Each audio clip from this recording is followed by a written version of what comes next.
I sat there for a long time, staring at the numbers. Every payment told a story I had never spoken aloud. Rent, electricity, mortgage, groceries, none of them mine. Each transfer had been love disguised as duty. I thought of every thank you that never came. Every silence that followed the sound of money leaving. My cursor blinked on the screen like a heartbeat. Cancel payment. A small button with such quiet power. I hovered for a moment, feeling the weight of years. Then I clicked. One by one, the accounts disappeared. Mortgage. Utilities. Family support. The final confirmation message glowed soft and blue. This recurring payment has been successfully canceled. I leaned back, exhaling the ghost of an old obligation. The room was too quiet. Freedom had a strange sound, almost like loss. My phone buzzed again. For a second, I thought it was him. It was. Aunt Helen's name appeared on the screen. Her voice always carried warmth, even through static. "Just checking on you, sweetheart," she said. I swallowed hard. "I'm fine." It was the easiest lie I knew. "Are you really?" she asked. I hesitated. "No," I whispered. The truth felt heavier but cleaner. I told her about the call. About the words that stung more than they should. She listened, not interrupting once. When I finished, there was a pause. "You've given enough," she said softly. Her tone was kind but firm. "I don't know if I believe that," I replied. "Then start learning," she said. "Love without respect is just manipulation." The silence that followed felt different. Not empty. Just full of understanding. Tears came quietly, like they had been waiting. I wiped them away before they could fall. "Thank you," I said, voice trembling. "Anytime, my brave girl," she replied. When the call ended, I sat still. The glow of the screen reflected in the glass table. A distorted version of my own face stared back. I didn't look broken. Just tired. Maybe healing started with exhaustion. The kind that came after fighting too long. I closed the laptop with finality. The sound echoed through the apartment. My hands trembled, but not from regret. Something inside me shifted, almost imperceptibly. It was small, but it was movement. The first quiet step toward peace. I turned off the lamp and let the dark fill the room. Outside, the fog moved like breath across the window. Inside, I whispered the words I needed to hear. It's okay to stop trying. The air felt lighter when I said it out loud. For the first time in years, I didn't owe anyone anything. Not money. Not explanation. Not apology. Just myself. And that, finally, felt like enough. 3 weeks passed before I answered another call. Silence had become my new language. Every vibration of the phone felt like a test. But I let them ring, one by one, unanswered. Peace wasn't quiet, it was defiant. At work, the glass walls of the office shimmered with light. Deadlines hummed around me, steady as breathing. That's when he walked in. The new hire. Tall, calm, confident. "Hi, I'm Ethan," he said, offering a hand. His grip was firm, his eyes clear. Something about him felt familiar. Too familiar. But I couldn't place it yet. He was assigned to my team that week. He worked quickly, efficiently, without ego. I respected that. By Friday, I'd almost forgotten the unease. Almost. Until my phone buzzed with another family message. A reminder about Mom's birthday dinner. A dinner I wouldn't attend. I turned the screen face down and kept working. Freedom still came with guilt attached. That night, Aunt Helen texted me. "They're having guests tomorrow. Big night." I didn't ask for details. I didn't want to know. But part of me already did. The next evening, while reviewing reports, my phone lit up again. A message from Helen. "Power out at their house. Total blackout." I froze. Another message followed seconds later. They're panicking. I pictured the scene too easily. The perfect dinner, collapsing in candlelight. The guests confused. Mom apologizing. Dad furious. Jenna trying to fix it all with a smile. It should have felt satisfying. Instead, it just felt quiet. A long overdue balance. Then another notification appeared on my screen. A company-wide email. Please welcome Ethan Grant to the development team. Attached was his employee file. Out of habit, I opened it. His previous employer. Marketing division. Supervisor, Michael Turner. The name struck a chord. I searched my inbox. There it was, an old message from Jenna. Having dinner with Michael from work tonight. He's introducing me to someone amazing. My stomach tightened. Ethan. He was Jenna's boyfriend. The one Dad had mentioned. The one I was too embarrassing to meet. I stared at the screen, expressionless. Life had a dark sense of humor. But it was Ethan's fault. He had earned his place here. The irony belonged to them, not him. Another buzz. A text from Mom. Please help, the lights went out, everyone's here. I didn't reply. Some lessons arrive without words. I closed my laptop and let the darkness settle. Sometimes justice doesn't roar. Sometimes it whispers. That night, I slept without dreams. The city lights blinked outside like distant stars. And for the first time in years, I didn't feel small. I felt equal. Unapologetically so. The next morning began with an email. Subject line, about last night. It was from Ethan. My finger hovered above the delete key. Curiosity won. He wrote that he hadn't known I was Jenna's sister. He apologized for the awkwardness. He said he ended things with her. Not because of work. Because of what he saw. Her words. Her tone. The way she treated people. I can't be part of that, he wrote. I reread the message twice. It was calm, respectful, final. For once, I didn't feel tangled in their drama. I replied simply. Thank you for your honesty. We continue as professionals. I hit send and moved on. The office buzzed with quiet energy that morning. People trusted me. Respected me. No one there knew about the storm behind my silence. And I preferred it that way. By noon, new messages from Jenna filled my phone. What did you tell him? You ruined everything. You've always been jealous. Her words spilled like venom through the screen. I didn't answer. Not one. I let them pile up like fallen leaves. By evening, she sent one last message. Please, I love him. I typed slowly. He didn't leave because I told him to. He left because of how you treat people. Then I silenced her number. The world felt still again. At work, we finalized the Carrington merger. The numbers were staggering. $3 billion over 5 years. My team applauded in the glass conference room. 50 eyes looked at me, not as a daughter or sister, but as a leader. As someone who built something real.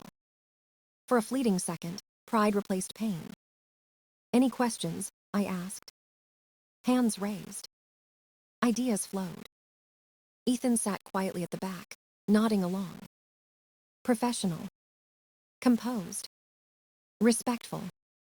When the meeting ended, my assistant handed me coffee. The board wants an early review, she said. Good, I replied. We're ready.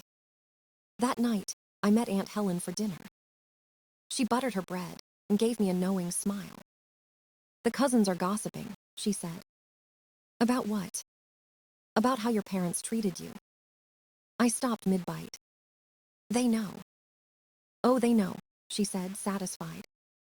The whole family does. They finally saw the truth. I exhaled, not sure if it was relief or grief. All those years of invisibility, collapsing at once. Blood doesn't mean blindness, she added. Her hand found mine across the table. Her bracelets caught the sunlight. Some of us saw you all along. For a moment, the noise of the world faded. I realized I wasn't alone anymore. Not the little girl begging to be noticed. Not the woman proving her worth. Just me. Enough at last. The doorbell rang at 8:43 p.m. I wasn't expecting anyone.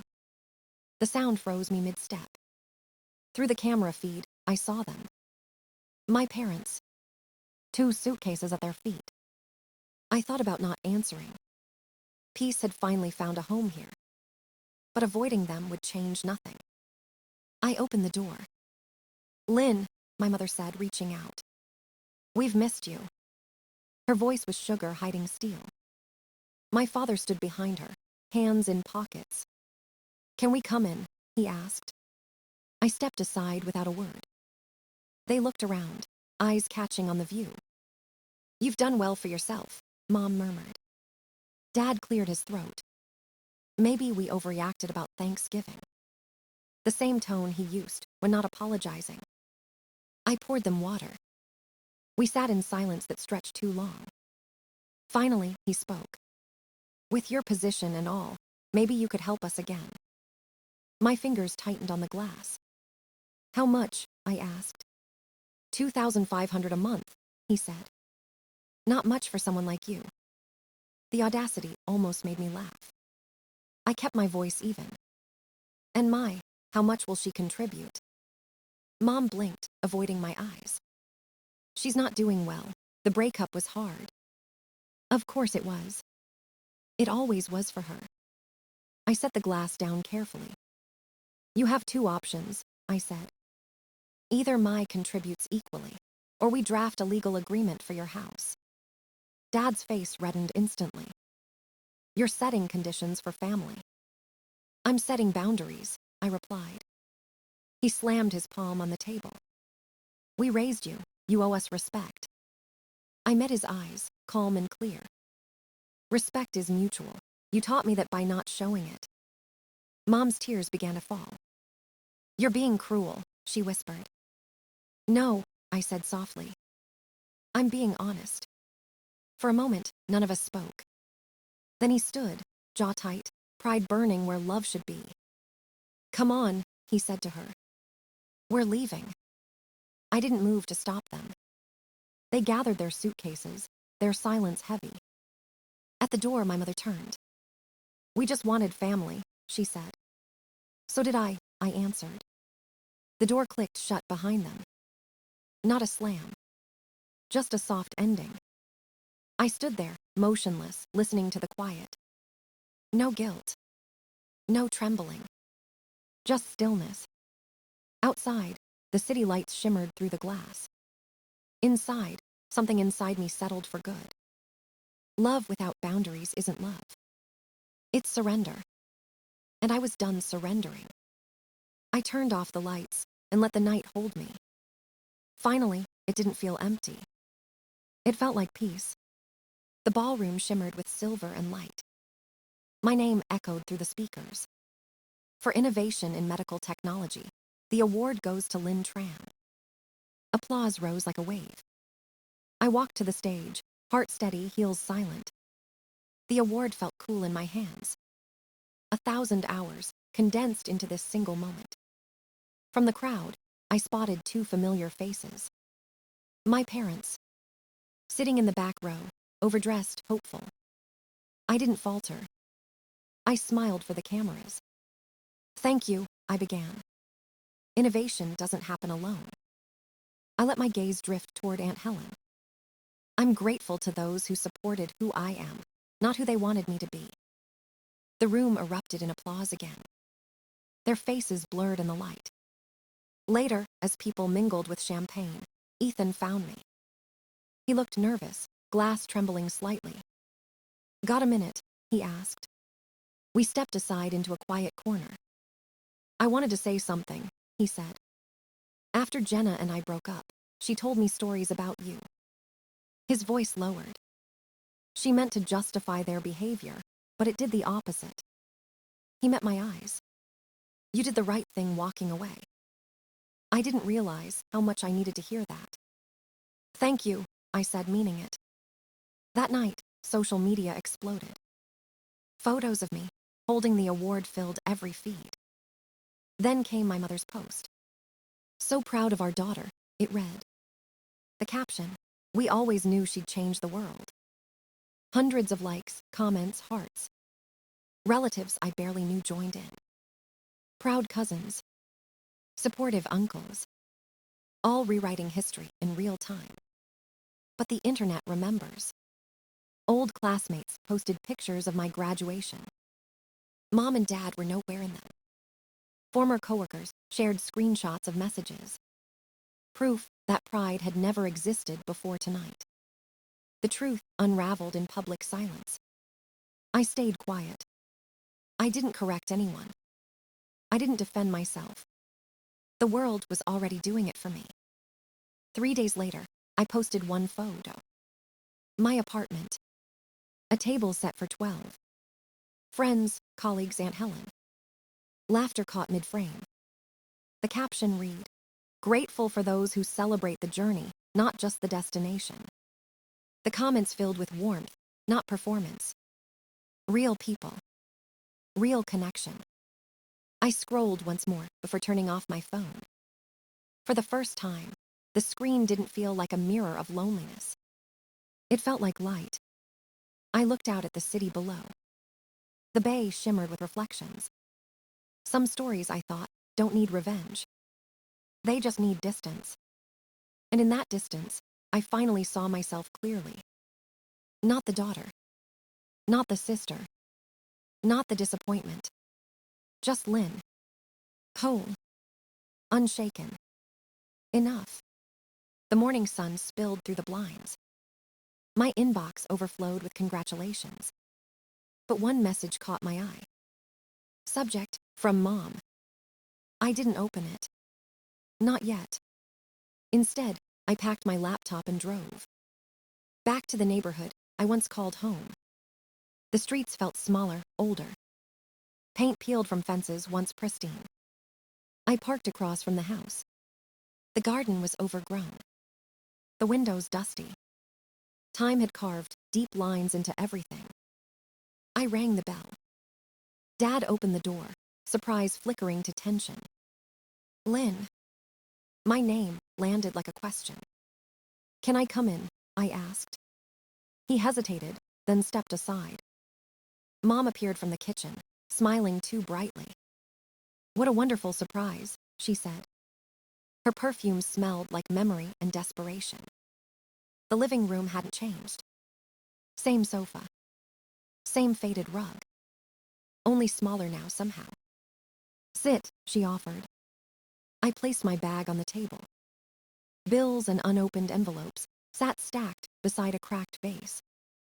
We've had a rough year, Dad said. His voice carried practiced fatigue. Medical costs, insurance issues. Jenna walked in from the stairs, perfect as ever. Lynn, she said smoothly, you look great. Her tone was polite but sharp at the edges. Mom clasped her hands together. We thought maybe you could help us again. Just until things get better. I opened my laptop. The glow from the screen cut through their words. I think we should review something first, I said. Rows of numbers filled the screen. Payments. Dates. 4 years of support. Total amount, $147,892. Mom's hand flew to her mouth. Dad's jaw tightened. That can't be right, Jenna said quickly. I clicked again. Emails appeared on the screen. Her messages to people in my field. Mocking my work. Asking for favors under my name. Silence filled the room. You never asked for the money, I said. But you took it, every month. Dad leaned forward. We're family, Lynn. Families help each other. I met his eyes. Families respect each other. You never did. Mom began to cry softly. Not anger this time, just shock. Jenna stood abruptly. This is ridiculous, You came here to humiliate us. No, I said, voice even. I came to set terms. I raised 3 fingers. First, acknowledgement. Second, independence. Third, respect. Dad's face darkened. You don't give orders to your parents. I'm not giving orders, I said. I'm offering conditions for peace. He stood furious. You've changed. Yes, I said quietly. That's the point. I gathered my laptop, closed it gently. The air between us felt final. At the door, Mom whispered, "Please don't leave like this." I turned back once. Then stopped pretending love is ownership. The door shut softly behind me. Outside, the spring air was cool and clear. Each breath felt earned. I walked away without looking back. Sometimes healing doesn't roar. It simply walks out the door and never returns. The city shimmered beneath the morning sun. I stood by the window of my office, watching the bay sparkle. Behind me, framed awards lined the wall like quiet witnesses. Each one told a story of persistence, not perfection. My assistant knocked softly. "The mentorship group is ready," she said. I smiled and grabbed my tablet. In the conference room, 12 young women waited. Their eyes held the same hunger I once carried. Success, I told them, isn't about proving your worth. It's about remembering you already have it. 2 hours later, I sat in therapy, hands steady for once. "What does Lynn need now?" my doctor asked. "Peace," I said simply. That evening, Aunt Helen called. She held up an envelope on screen. "From your mother," she said gently. The letter arrived 2 days later. 4 sentences. "I was wrong. You deserved better. I just needed you to know." I folded it carefully. No tears this time. On Thanksgiving, my apartment was full of laughter. 14 friends. 1 empty chair. Not for regret, but for possibility. When my phone buzzed, a message appeared. "I'm proud of you." I typed 2 words back. "Thank you." And that was enough.